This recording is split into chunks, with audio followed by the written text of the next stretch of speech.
tuned in to United Football Media. Tell me about it, the number one wraparound show covering the number one spring football league, the UFL, coming to you from the number one spring football media conglomerate, the United Football Media. I'm here with my guy. He did color commentary on sports for years. He is a sports writer, the true God. I'm here with the coach and the sports writer, Jeff Axel. I'm Eric. I played center for 6 years. That's why we form up the huddle on me and I adjust our protections.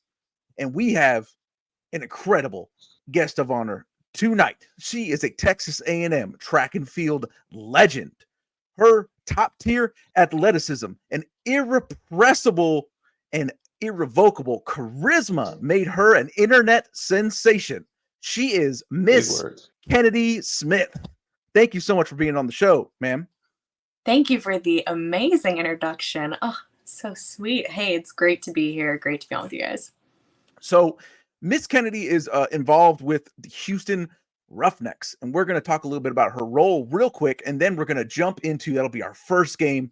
This UFL starting weekend, I think, was a shocker in so many ways. I'm sure our guys from the Brahma bullpen will disagree. They probably expected that game between the Brahmas and the Defenders to go the exact way that it did. But otherwise, I think there was a lot of shocking ways this thing started. This Showboats Roughnecks game, boy, I think the Roughnecks might be a little bit of a sleeping giant. And let me tell you guys why.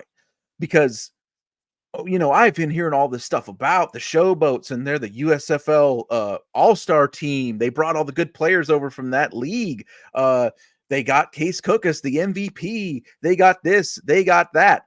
And the Roughnecks, with all due respect, my gosh, they might have emptied a full clip of lead into their own foot today during that game, because every time, you know, we have talked a lot on this show about Jarrett Guantanamo and the things that he's going to be able to possibly do for this squad. And he started to heat up a couple times. He had one of the highest completion averages of the whole weekend. He had a good completion percentage. He started really getting hot, throwing some lasers, using his legs. And it seemed like every single time the Roughnecks started to build a little bit of momentum, something crazy would happen. A procedural penalty, a blown pass pro assignment. I think the fourth quarter was a perfect summarization of everything, because Jarrett was doing good, got him down in position. Quick sack, fumble. They give the ball back deep in territory, almost about to go back ahead. They make the defensive stop. Reuben Foster, a one-man army today. 6 tackles, an interception, a fumble recovery. Absolutely amazing. And then they make the stop. They force the field goal. The feller misses the field goal, but there's an offsides. You know, just thing after thing after thing like that. Every time they begin to build momentum, something would happen. This team has some playmakers on it. I'm telling you, I loved what I saw when there wasn't boo-boos happening. And for a team to give that many mistakes over to a team that was called, you know, a top 3 team, a USFL all-star team, and to still only lose by 1 possession, got it that close, only allowed 18 points to this, what we were told was a loaded Showboats offense. I think that was a heck of a showing by the Roughnecks, and I think they might be a little bit of a sleeping giant. Miss Smith, let us know a little bit about your role with the Roughnecks, and tell us your take on this Roughnecks Showboats game. Well, hi, I'm Kennedy. I am the game host for the Houston Roughnecks. So basically, I do all of the things on screen. Very wide variety of things. Can be anywhere between fan engagement, playing games, getting people hyped up, to interviewing the fans, interviewing the coaches, the players. And we're really going to try and incorporate me doing a bit more football analysis as the season goes on. So anything and everything that can be on the screen, I'm going to be touching. Awesome. So your take, this game, kind of some of the stuff that I said, what'd you come away with? I mean, we had some stud performances. Reuben Foster, amazing. Quarterback, Big J, we've been talking about it on this podcast for weeks. The untapped potential, it started to happen today. I think there's big things coming down the road. It's very interesting, and I don't really know what my big take from this is. So last season with the Roughnecks, we were known for our really strong, really focused presence when it comes to defense, because that's what Wade Phillips is known for. So defense was kind of our forte.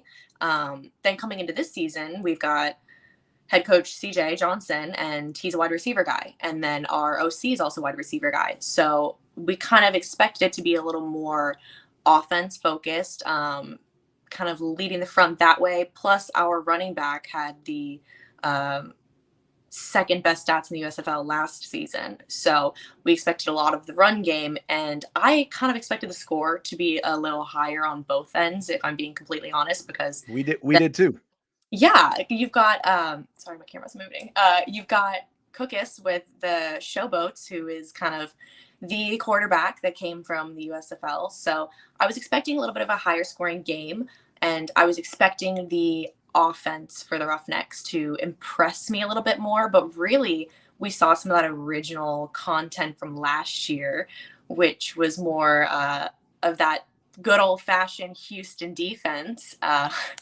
We saw some crazy stuff from our boy Ruben. That was good stuff for sure. He had a game. What was it, like 1 interception, 6 tackles, 3 solo? It was his day for sure. I know we saw him at the very end of the game go down. I haven't heard any word, but I'm hoping that grapevine, it was just a cramp or something. He killed it. So very much in the spirit of Roughneck's name, it was a good defensive day.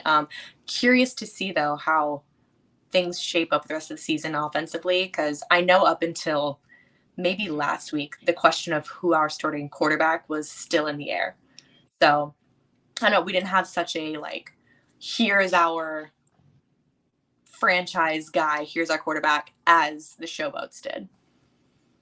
Also, big Toby Johnson in the middle was going absolutely crazy as well. Mm-hmm. Game record performance. Absolutely agree. Our guy Ace, who is our Roughnecks podcast correspondent here on United Football Media, he said that he's hearing through the grapevine that it was indeed cramping. So, prayers up. Thank goodness, because this guy looks poised to possibly be, defensive player of the year stuff. What he was doing today, he was all over the field. Axe, and thoughts on this Roughnecks Showboats outing? I definitely think that the Roughnecks had shot themselves in the foot with self-inflicted wounds between giving up 4 sacks and multiple penalties. It just wasn't a good performance, but the defense was strong. They were able to hold Kukas to 57% completion percentage. So it's good things to build on. It was more positive than negative. Just had to clean up some mistakes. They were pretty efficient offensively outside of the offensive line being a little bit shaky. So it's positive things to build from. I wouldn't be too overly concerned if I was a Roughnecks fan. As long as Reuben Foster's there, they should have a strong season. They should build. Usually early on in the season, no matter which level of football, it takes a couple weeks for offenses to really start flowing well. And I wouldn't overreact. So just give it a little bit of time. I think the Roughnecks would be in contention after like the first few weeks.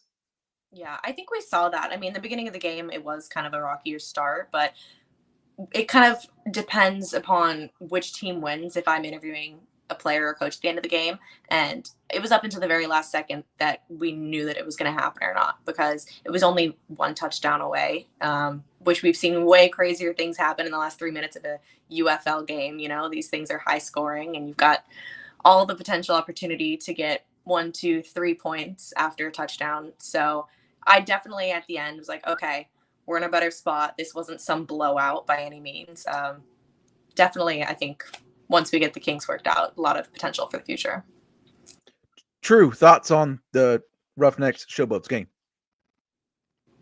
Well, for one, I want to blame Brandon, who was on this show with us a few weeks ago. He was bragging about the Showboats, and it does me no joy to say he might have a point or two about his Showboats, but I think the Roughnecks brought what you expected. Their defense, their defense has there's a bit of continuation there with their defense. There's a bit of familiarity already there. Whereas the offense, like it's already been mentioned, little bit in the air with their quarterback situation, kind of coming into it. So I guess you can't expect, you can't expect them to go out there and be gangbusters and firing on all cylinders starting out. But I think the defense showed a lot of promise. We've already talked about Reuben Foster. As I said last week when we did our predictions, I am never giving Memphis credit. That is going to be my role on this show, and I hope Brandon, when he watches this season, never giving Memphis credit. But of course, I mean they have a solid team as well. But I think the Roughnecks, they have a lot to build on. I think you saw promise there, and I think the defense is going to lead the way. And we said it so many times in every league: defense can win you championships. So if you lean on your defense and you can just kind of figure out a couple kinks in that offense, I think they'll be fine. But like I said, Showboats won. Blah blah blah. Whatever. Kennedy, what was the environment like? What was the atmosphere down there in Rice Stadium for this first Roughnecks game? Drill, baby, drill. Honestly, going into it, I was a little bit nervous because it's Easter. So I knew Yeah. Oh, yeah. families, it might not be so crowded, but my gosh, like the fans really did show up and show out. It was a really great turnout, a great crowd. I feel like these Roughneck fans are just on a different level than fans I've seen in the past. And I'm an Aggie, so like I know crazy fans, but these Roughneck fans really showed up. It was so high energy, and it really never faltered throughout the game, even when things weren't looking great.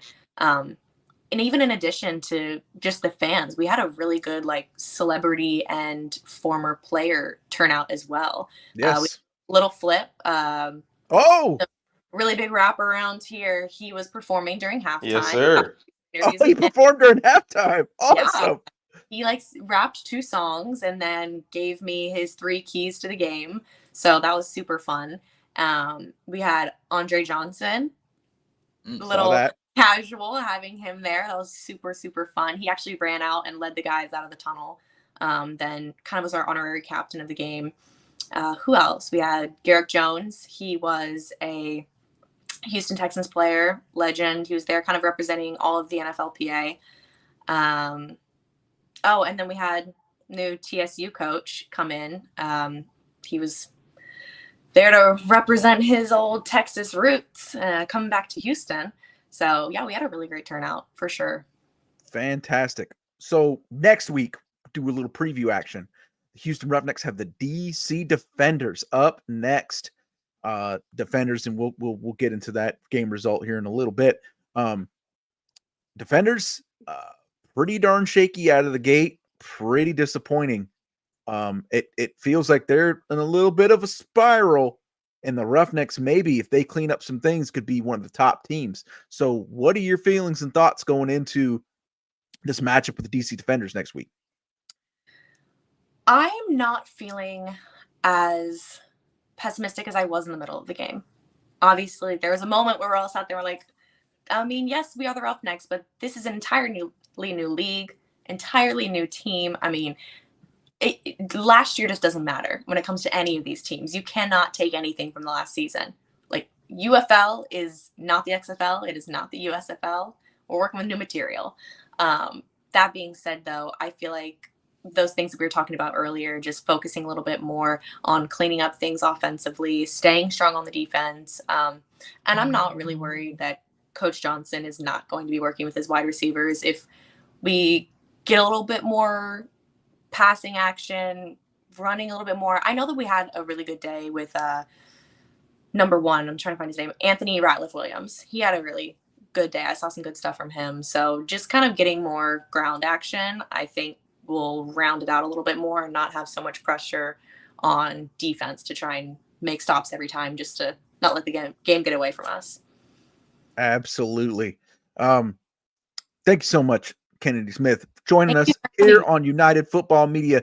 Tell me about it. Please tell us about, and all the viewers about, where they can find you, socials, and any TV you do. I know you cover the Nationals during spring training as well. Tell everybody about where they can find more Kennedy Smith. Yeah, you can find me on Instagram, Kennedy, spelled like the president, Kennedy922. Twitter, I don't use it a whole lot, but if you want to follow me, sure. Kennedy_Smith11. And yeah, wherever you find your Roughnecks, you'll find your girl Kennedy. That is phenomenal. Great follow. Knows ball. We thank her so much for being with us. A legend has graced us. We give a ton of thanks to Miss Kennedy Smith for jumping on here. We are going to keep it rolling with the weekend review and do some previews, and United Football Media going to put out their power rankings as well. So we're going to touch on that just a little bit. We have been joined by our hot, young, up-and-comer on sports TikTok, on sports YouTube. It is Tay of Tay's Takes LLC. I'm not sure how much we've elevated our company from our last guest, but hey, we'll make it work. I'm just kidding. Tay's our guy. We're ready to go. Keep covering the rest of this show. Next game up, I think what we'll go with more of the Sunday games. We'll end on a more fun note, the reviews.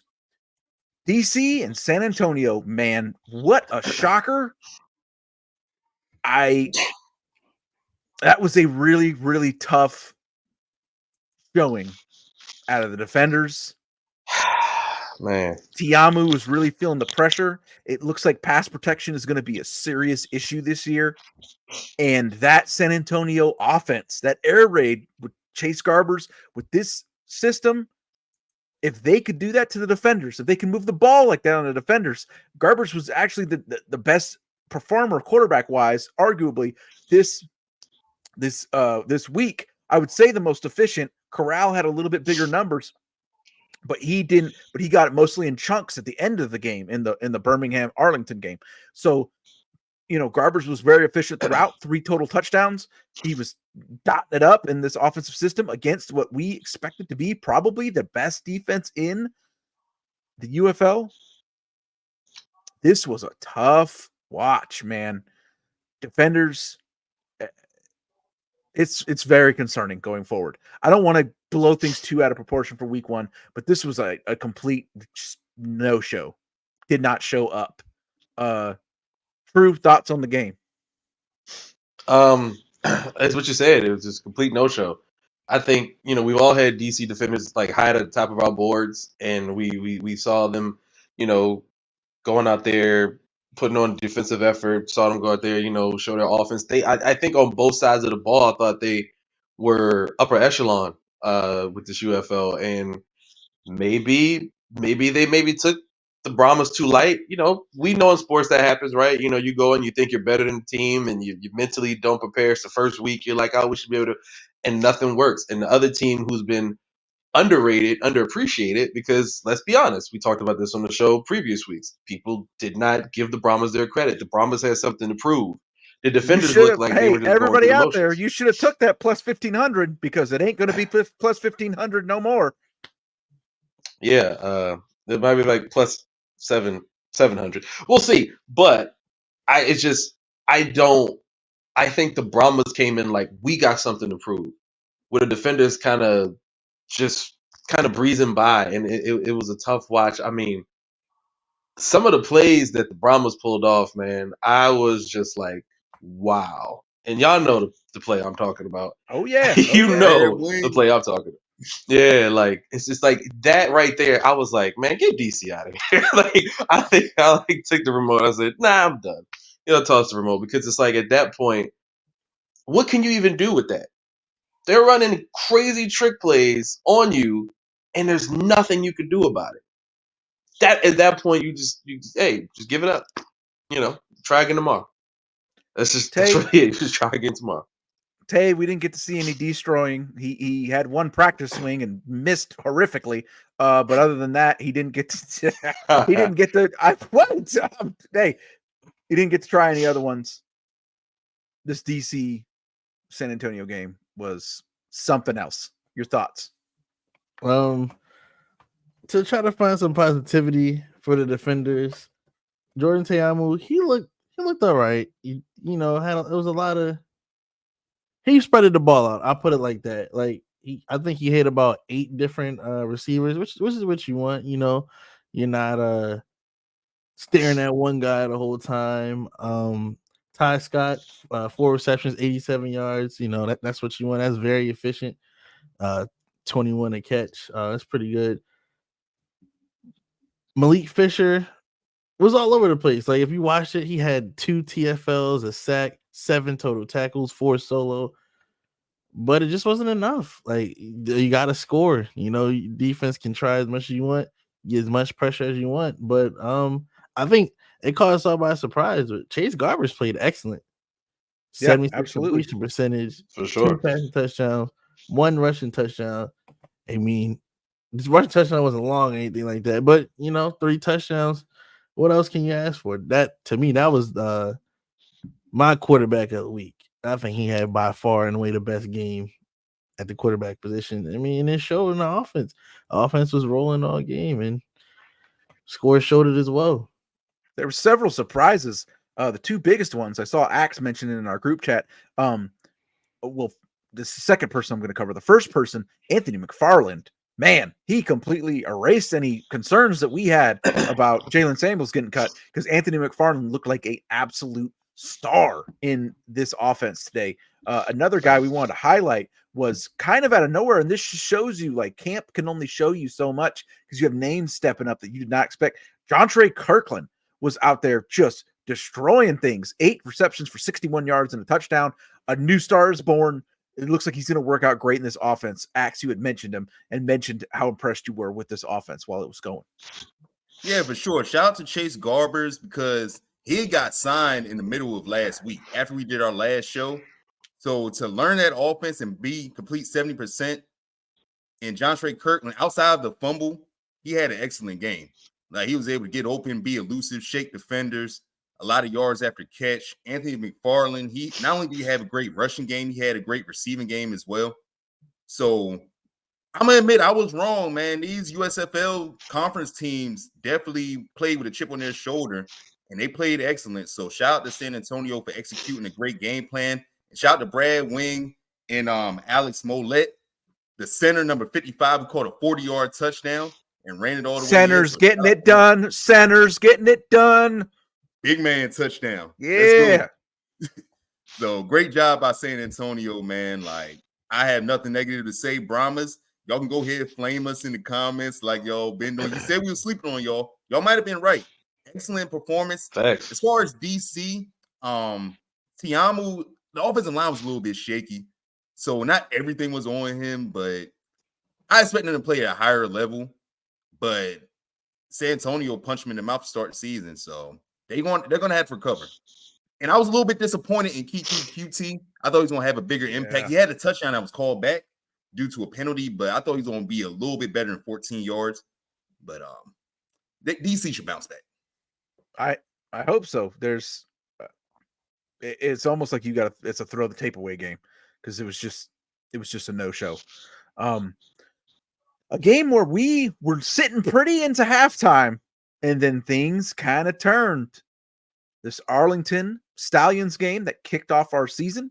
It was an amazing intro. Scooby Wright running out, hair flapping, sleeve tattoos, the motorcycles revving. It was awesome. Phenomenal job by the Fox broadcast team. Phenomenal everything with the presentation. The first game, Saturday. Arlington, Birmingham.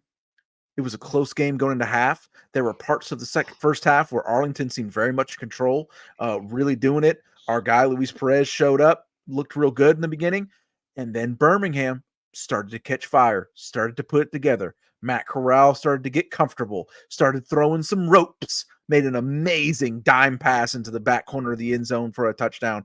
And the Stallions ended up running away with the game a little bit. Tell me your guys' thoughts. Stallions, Arlington. It looked like we were good to go. Going into halftime, it was going exact way we thought. And then the Stallions, hey, it is what it is. They stepped up, ran away with it. Second half. True.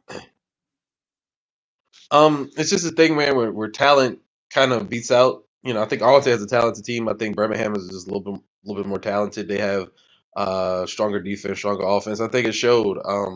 I would say you got to, I guess, I think we had Arlington like in the middle, kind of in the middle of our rankings and our boards here. So I think Arlington showed promise of what could be, but that second half, it was just, it did not look pretty. So I think that's going to be the question for Arlington going forward. Are we the team that kept it close in that first half, or are we really the team that lost it all in the second half? And we don't have the answers yet. Obviously, it's just week 1, so we'll have to see. But I think it's just Birmingham is just talented. I think Birmingham kind of, I won't say they rope-a-doped them, but they kind of played it easy in the first half. It was like the very even matched, and then it just the talent takes over, and it just.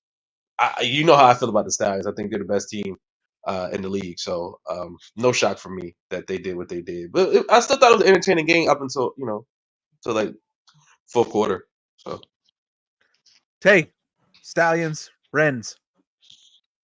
I think Matt Corral solidified the QB1. I know they were trying other options, but I think week 2 put him in again. 57 completion percentage, not the best, but you can improve. It was week 1. It is what it is. 200 yards, touchdown, 1 interception, which is fine. Again, I mean, they were moving the ball, especially in the second half. As a total, the team had 183 rushing yards. That's how you win games, just stuff like that. Just dominating in one asset of the game. That's just it just puts you ahead for the most part. Deion Kane, he had an efficient game too. I'm a big fan of efficient receivers. 3 receptions, 66 yards, and a touchdown. He also had a 39-yard kickoff return. Just getting big chunk plays, like that's always gonna help your team out. It's always gonna, just being a winning player in general, is just gonna help your team out, and it showed in the scoreboard. Now the Renegades, they came out pretty good. I'd say they came out pretty good, but I don't know. I don't know what they were doing at halftime. I don't know if they ate their orange slices. I don't know what happened. They came out flat. I only put a field goal on the board. You can't win like that. The run game was a question mark. Like, it's a lot of times in football, it's hard to get the run game going. They didn't really get it going. No rushing touchdowns from them. Yeah, I think we all expected this. Stallions, I think the Stallions are a better team right now, but as the season goes on, Renegades could improve. But again, I think it's just, don't overreact. It's still week 1, like say that they play again next week, the score could be opposite, so don't overreact. It's still very early in the season. We don't know the true identity of each team yet. Stallions were ranked number 1 in most power rankings for a reason. Right. Axe, what'd you think of the game? Well, I was very impressed with the Stallions' performance between Deion Kane, like with the receptions and the special teams that Tay mentioned. Benjamin Victor made a couple big catches. It should be Matt Corral's job. I know they tried the 2 quarterback thing with Adrian Martinez, and while Martinez did get good rushing yards, he did have an interception himself in the first half, and he only went 2 for 5. So that should be Matt Corral's job from here on out, in my opinion. I definitely think Birmingham asserted themselves. Now, on the Renegade side, Perez, due to his lack of mobility, I feel like that kind of hurt them in the second half as Birmingham was able to get home more in the backfield. Isaiah Winstead had a good game, and Burnett had a good game as well, receiving-wise. So they had moments. It's stuff to build on, but I don't know. I just feel like maybe they need to get their running game improved. That's the only way I feel like they can level up. But it's still early in the season, like Tay said. Birmingham was just very impressive, and they showed why they're the class of the league. And I'm interested to see. I think Deion Kane might be wide receiver number 1 in the whole UFL. Like, he's up there, just the size, the speed, the explosiveness. So look out for him to keep making huge plays. He's probably going to have close to 100-yard games at a certain point. So be on the lookout for Deion Kane. Last but certainly not least, it was hell and heaven for our guy Tay, because he loves his kickers, but he also loves his BattleHawks. And wow, I'd say the biggest by far, absolutely the biggest shock of the weekend. Everyone This show, everyone of the week. everywhere gave the Panthers no chance, no shot.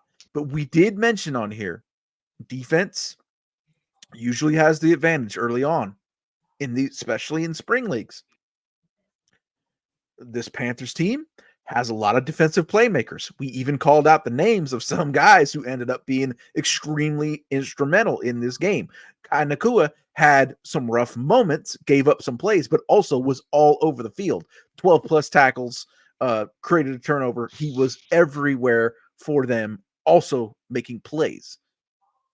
This defensive unit, this defensive game plan by Mike Nolan, they came out, they absolutely strangled this BattleHawks offense all through the first half and through most of the third quarter as well. They had zero running game, could not protect AJ McCarron.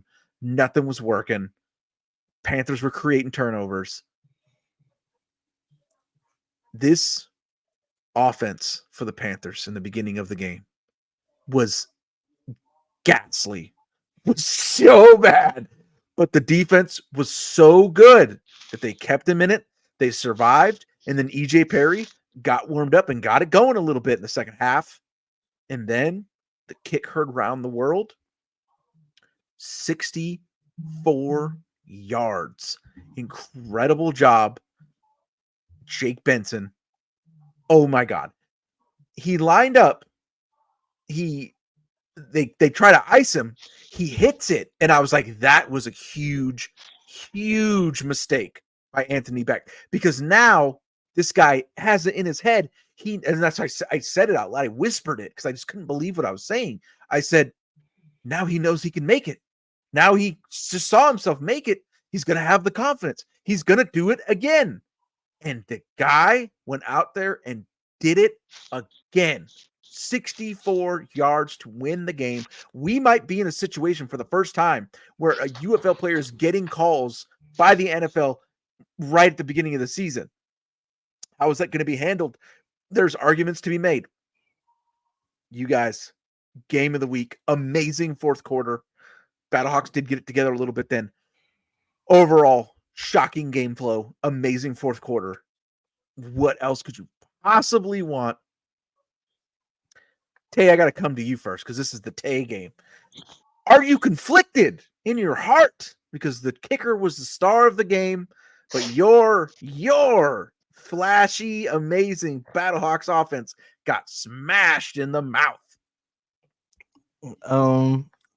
I'll say this about the kick. I'll start with the kick.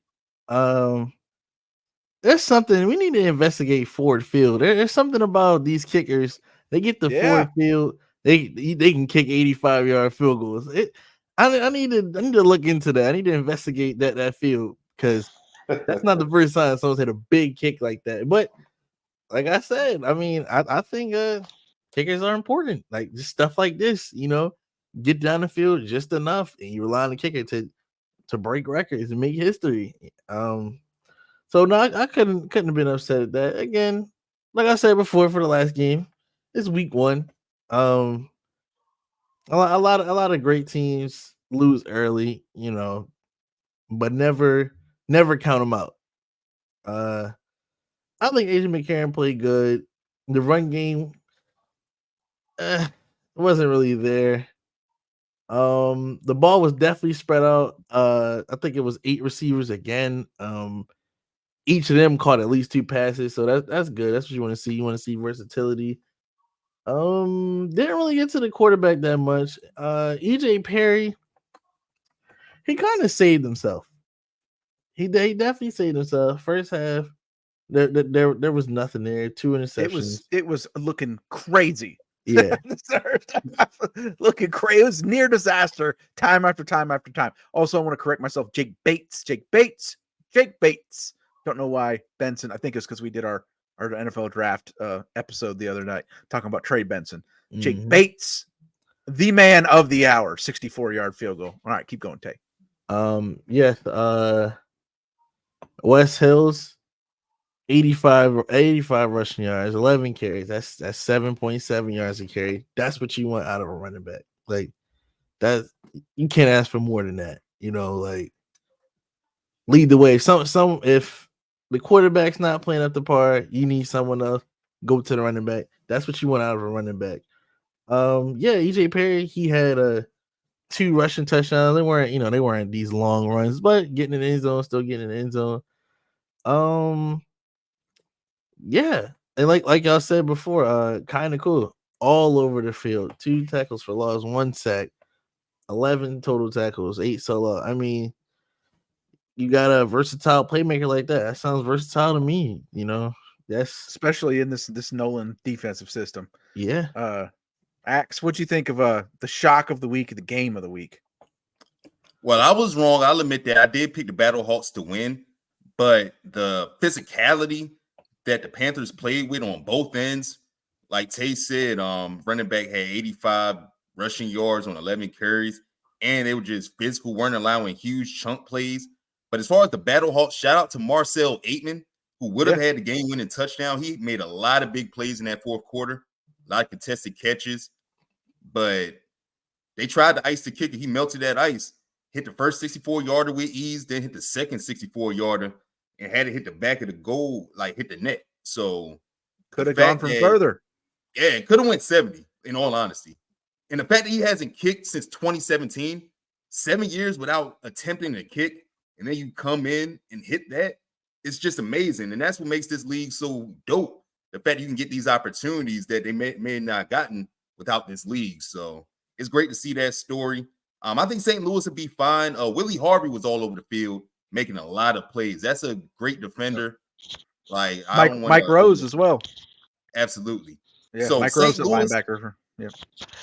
Out of all the XFL division teams, I think St. Louis probably had the best showing. It was just a guy hit a 64-yard field goal. You think they got fans there or something like that? Like, they got like these ultra fans blowing the ball or something? Like, there's just no way you coming for. I mean, hey, we'll see what Mr. Bates does next week, man. If Jake Bates is still accurate, then you won't have to take that quote back, man. That's true. That man went out there and executed. He did it twice. Like no pressure. Yeah, in the same stadium. I want to see it out. I want to see it somewhere else. That's all I'm saying. I want to see outdoor elements. That's what you're saying. You want outdoor elements to see what he do there. Mm-hmm. Okay, true. Understandable. Thoughts on BattleHawks pants? It pains me to admit when I'm wrong, and it definitely would pain me to ever apologize to the state of Michigan. I'll never do this again. But Michigan Panthers, I apologize. I was unfamiliar with your game. I did not give you the credit that you deserved. I thought they played an excellent game. I mean, the BattleHawks still, BattleHawks still did their thing. There's obviously some stuff you saw that they could improve on, but I think Ax alluded to 8-man on that last drive was just unreal. Like, unreal. Those catches, unreal. I was jumping up out of my seat watching him make some of those catches. So I think they have something to build on. Some of their execution obviously not where it needs to be, but once again, this is week 1. You go back, you watch the film, you watch the tape, you figure out what you got to do, you practice, you work. It'll happen. But for Michigan, man, I was, like I said, I was unfamiliar with how some, because we had both them and the Brahmas like at the bottom. Everybody said these are going to be the two, and they came out both with chips on their shoulders. And the Panthers, I mean, to go out there and have the game of the week and the most exciting game, that's how you kick off a season. And to finish with a 64-yard kick is just insane. Jake Bates, I understand what Tay's saying though, in terms of like he want to see it somewhere else, because like it's voodoo magic. It's some voodoo magic going on out there in Michigan. But like I said, you can't ask for, I think, a more entertaining game. And I think that's what and going back to Axel's point about this league, this is why the UFL in general is important. There's, Jake Bates is going to get definitely going to get an opportunity. Definitely going to get calls from the NFL there. I mean, Aitman's probably getting, people looking at Aitman for some of those catches he's made, and all the other guys on these teams this week, people who stood out. This is going to give you more of a platform and more eyes on you, and that's what makes a league like this so important. And we're all, super football fans. to have a spring league that feels this important and this exciting, this is what makes the UFL necessary. And it sucks that we that we didn't have something that felt as big. You know what I mean? Like it didn't feel as big. Putting these two leagues together makes it feel so much bigger and so much better. And I'm just really excited we have that. And like I said, this will be the last time the state of Michigan, will ever hear an apology from me. But like I said, Panthers, man, they've done their thing. They showed up and showed out. I mean, you can't get. I won't want to use the word luck, but a 64-yard field goal. We do not see that every day. Very, very, very rare. And And so, we have like you never said, seen it yeah. from a guy who has not kicked since high school. High school, Whew. crazy, It's insane. amazing, So, man. so we speaking of going right up, powering up, combining, new United Football Media power rankings are out. On the top of the list still, the Birmingham Stallions. A lot of movement otherwise, though, because now we've got the San Antonio Brahmas moving all the way up to number 2. The Memphis Wow. Showboats hanging around the upper part of the top 5 at number 3. Michigan Panthers, by far the most movement, all the way up to number 4. I think a lot of people think this is possibly a sleeping giant if they can get anything out of that offense. If that offense can get any rhythm and any production, this is a very, very dangerous squad. Feels a little bit like the DC Defenders of last year, an incredible smothering defense, awesome power running game that's ripping off chunks. In at number 5, St. Louis BattleHawks. Number 6, Arlington Renegades. Number 7, after this poor performance, the DC Defenders. Number 8, the Houston Roughnecks, which I think from everybody saw with our segment with Kennedy Smith, I do not agree. I think that there's a lot of potential for the Houston Roughnecks to make a move and really improve, because they were right there. They were moving the ball, playing great defense for a lot of that game, and just kept shooting themselves in the foot and having big mistakes. So I don't agree with them being number 8, but that's what sticks out to me. Hey, what sticks out to you about that top 8?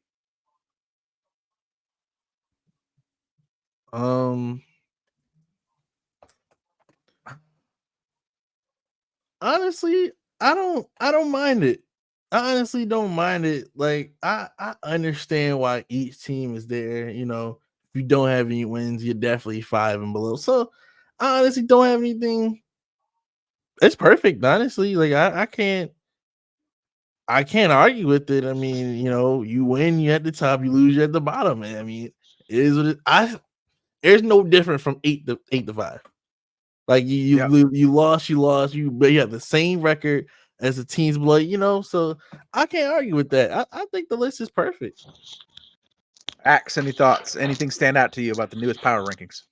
I think Arlington at 6 is a little bit too low. Like Tay said, they did go 0-1. So it's hard to really argue for the time being. I think Arlington's not going to be 6 for long, in my opinion. But time will tell. That's the only one I kind of disagree with. I think the Roughnecks at 8 is a little harsh, but it's hard when you're 0-1. It's not really defensible. After like 2 or 3 weeks, then we could really see who's going to separate themselves, in my opinion. Yeah. A But lot I easier would to rank disagree with that at Arlington. that point. That's it. Yeah. True. What sticks out to you, that top 8? Honestly, I think the Panthers should be a little higher, personally. Okay. Maybe like 3, maybe 3. Personally, I think just because of the fact people did not expect them. I think this was the most shocking result. I mean, you could also argue the Brahmas too. So I think those two should be right there with with the Stallions. In the top 3.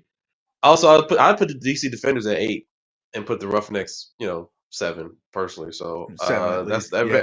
yeah, but everything else, I think everything else is pretty straightforward. It's like Tay said, you're 0-1, either 1-0 or 0-1. So like the top 4, the 4 teams that won, you're in the top 4. The 4 teams that lost, you're in the bottom 4. But yeah, I think DC Defenders, because they had the poorest performance, I think they should be at the bottom. I think Roughnecks just made bad decisions and just had a lot of things go wrong. I think you could probably flip a coin between the two, but I think the DC Defenders, considering who they were playing, I think they absolutely should be at the bottom. Moving on with that power ranking to next week's games. Saturday at Saturday at noon. I almost wanted to say 11 o'clock. Saturday at noon Eastern time. The San Antonio Brahmas at the Memphis Showboats. That, I mean, I think we got game of the week written all over it right off the bat, especially if Memphis can kind of get their stuff together and start playing like the USFL All-Star team we expected them to be and they were touted to be. Thoughts, San Antonio Brahmas? I expect points. This is going to be a good test to see, is San Antonio Brahmas a one-hit wonder after the DC Defenders just didn't get off the plane apparently in San Antonio, or are they for real? And then also this is a chance for Memphis to show that all the hype behind them was real and they can beat a team that's also hot and not making 1,000 mistakes. Tay, what do you think?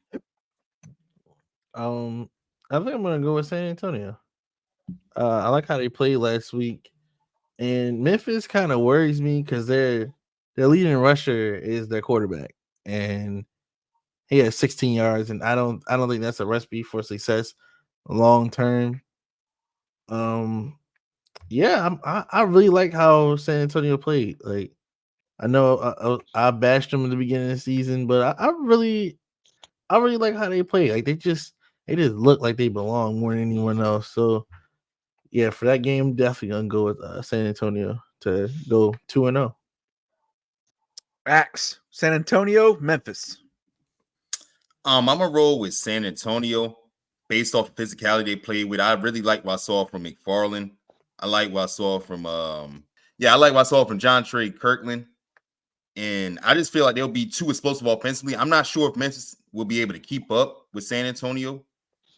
We'll see if that was game against the Defenders was a fluke, but I believe they have an actual fast-paced offensive system and they know how to execute and run their plays. So I got San Antonio by double digits. I just was more impressed with what I saw from them than Memphis. So not a blowout, but like 10 to 15 points in my opinion. Wow. Okay. A bold prediction. San Antonio by double digits. I'm taking San Antonio as well, by the way. So I don't know. Is True going to make it a quattro here? San Antonio, Memphis Showboats. I am going to ride with my brothers here, and I am going to say San Antonio because if you thought I was going to pick Memphis to win anything, you are out of your mind. So I am going Especially to now.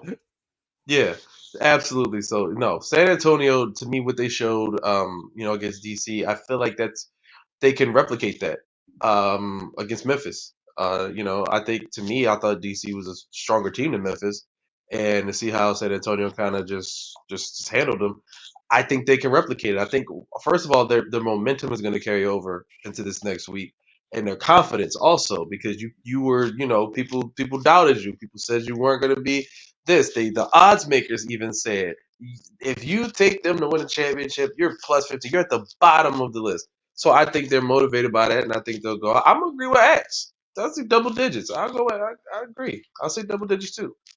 Are we overrating Wowza. them now? Well, I guess we're about to see. Are we My overrating? goodness. Now I don't like that. Honestly, though, the crew I hate that Memphis. does That's just all it is.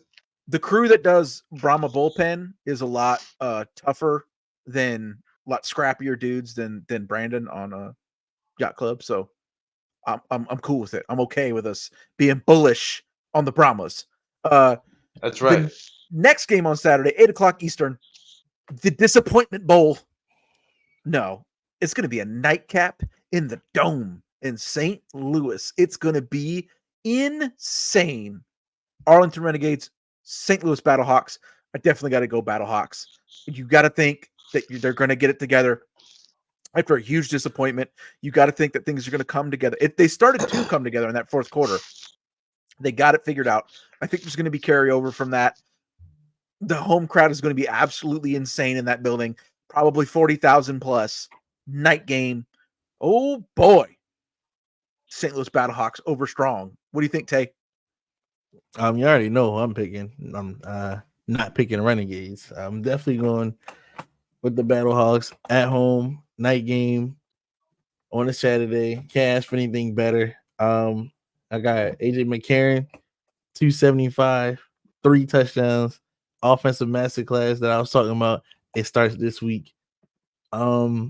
No, I do think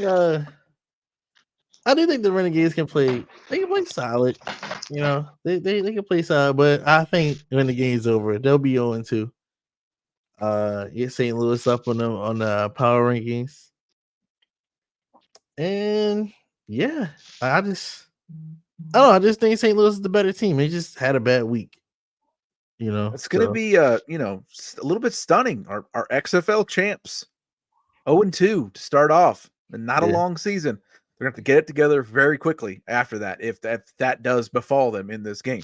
Axe, BattleHawks, Renegades. I hate to do it to the Renegades because they are defending champs, but I didn't really like what I saw from their secondary against the Stallions. They gave up a lot of chunk plays to Kane and Victor. And I just feel like what I saw from Marcel Aitman against the Panthers, I think he can have his way against them this week. So I'm going to go with the BattleHawks in a close game, probably a single score game. But I think I got the BattleHawks. I think AJ McCarron, he'll have more time. They'll make the adjustments to where he's not getting pressured as much. He gets the ball out quicker because he did distribute the ball well. And he did have a good second half. So I think he carries that momentum into this week. And I got St. Louis winning. And Arlington might start off 0-2, unfortunately. But I'm basing off of what I've seen in week 1. Are we going to make this another 4-for-4? True. Arlington, St. Louis. Absolutely. Like you're going to Wendy's, brother. So, yeah, I am BattleHawks, man. BattleHawks. I just think based on what I saw, I believe the BattleHawks found something in the second half. I think they found a little something, and I think once you find a little something, you can build upon it, and I think they will absolutely do that. Arlington could make it a close game. I don't think it'll be a blowout, but I think BattleHawks found something, and I think they can go to 8-men. They can they have a lot of options they could go to. So I think I'm gonna agree with Tay on the masterclass. I think he might be right. I see that kind of coming. I think just because I think AJ's due. I think he's due for it. That third week, you start to kind of get comfortable, right? And I think this will be the start of that. So I think a lot of us had him like in the running for like MVP. Sure. So I think I think this will get him back right. This will get him back right. AJ So I'm going getting comfortable in a susceptible Arlington secondary. So yeah, it very well could. It's all right there. That all of a sudden looks like it's going to be a banger.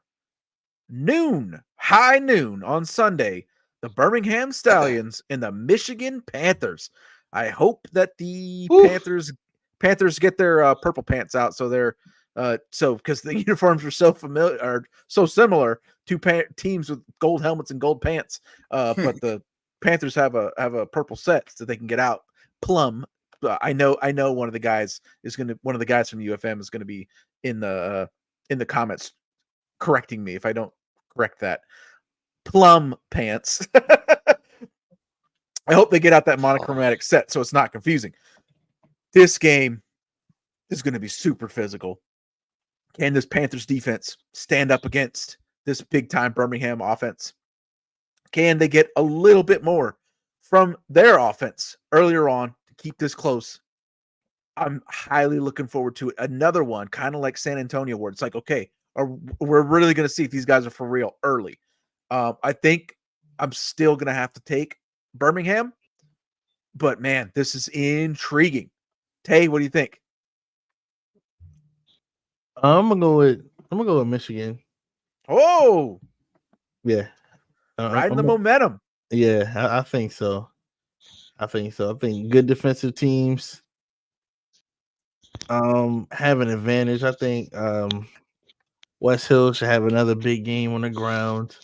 EJ Perry can improve and just take care of the ball. Like, I don't think they're asking him to throw for 400 yards and just take care of the ball.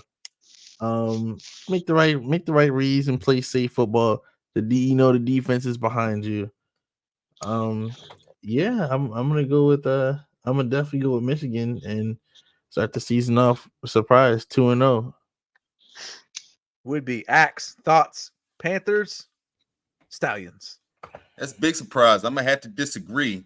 I'm rolling with the Birmingham Stallions. I just think they play elite ball on both ends. Don't really give up huge plays. They gave one up early against Arlington, but they tightened up and made the adjustments. I think the offense is too potent. I don't believe Michigan can keep up with their offense. Their defense is legit, though. While I don't think it'll be a blowout, I just think Deion Kane and Benjamin Victor are gonna make themselves too much of a factor to defend. And then CJ Marble had some good moments in week 1 as well. I think they have a good balance of running and passing. So I just think it's going to be too much for Michigan to handle, but they won't get blown out. They impressed me a lot in week 1, but I just think Birmingham's a little bit too much. So I'm rolling with Birmingham in this game. If Michigan can get that running game going again, we love it. They might be able to keep the ball away. Wes Hills, man, balling out last week. True. Birmingham, Michigan. Once again, I think Birmingham is the best team in the league. So I'm going to ride with the best team in the league. Though I think Michigan, it's like I said, I'm never apologizing to the state of Michigan again. So if I'm wrong, I'm wrong. But I do think Michigan will keep it, I think they'll keep it as close as possible first half. But I think that second half, Birmingham just has a different gear. And I think they'll be able to turn it on. And I don't think Michigan will be able to keep up. But I will say this. If it's a close game and it comes down to a kicker winning, We already know. we already know what to expect from that. But I'm going to go Birmingham.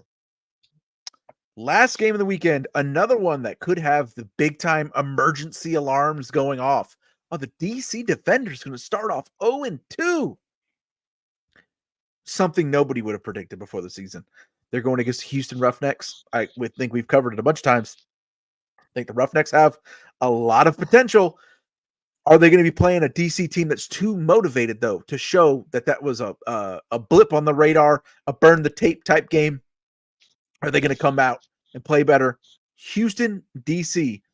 I think I'm going to go DC, but I do not feel good about it at all, especially with the pass protection, the way it looked, and the way that the Roughnecks defense looked today, especially in the middle, in the pass rush. Ugh. But I just can't see DC going 0-2 to start. Tay, let me know what you think.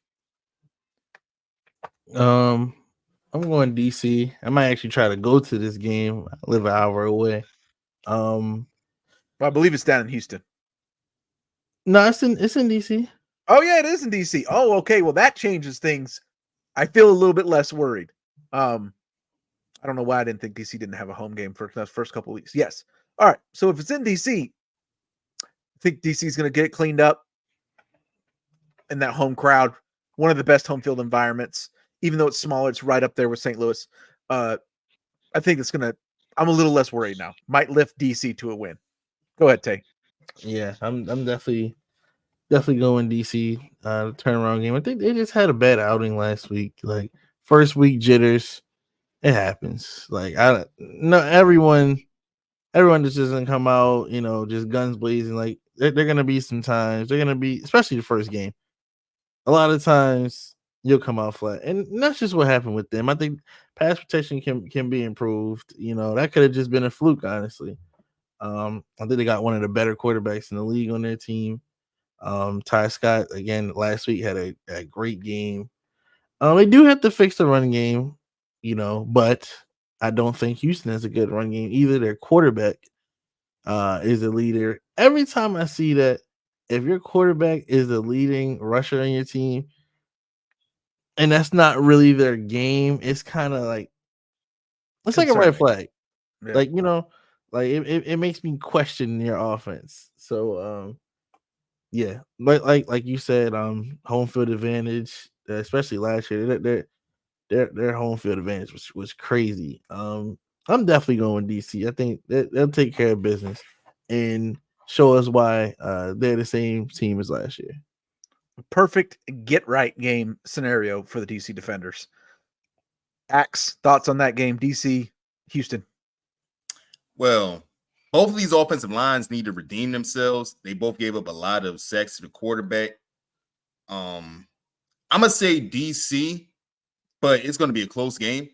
all depends on the health of Reuben Foster as well.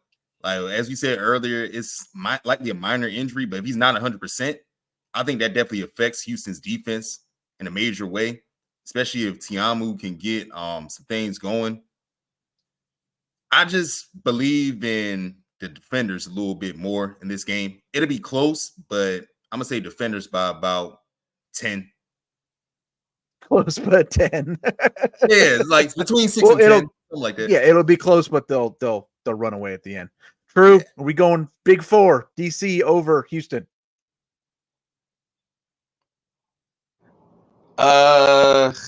Yeah.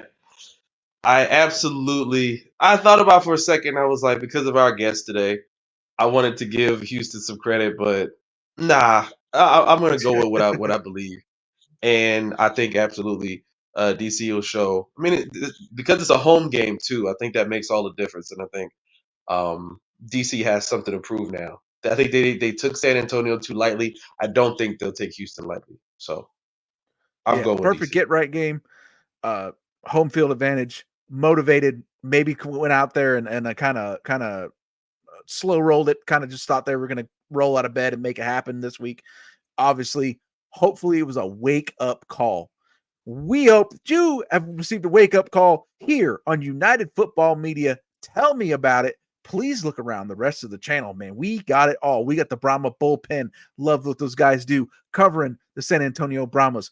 We got our guys Buck and Scout covering the Stallions. Stallions run, another fantastic pod. And of course, our big guy Brandon doing the Showboats show, the Yacht Club. Check that out. We've got polar opposites. It's our PTI style. We got everything you need for United Football League coverage right here with United Football Media. So look around the YouTube, check it out. This has been United Football Media. Tell me about it.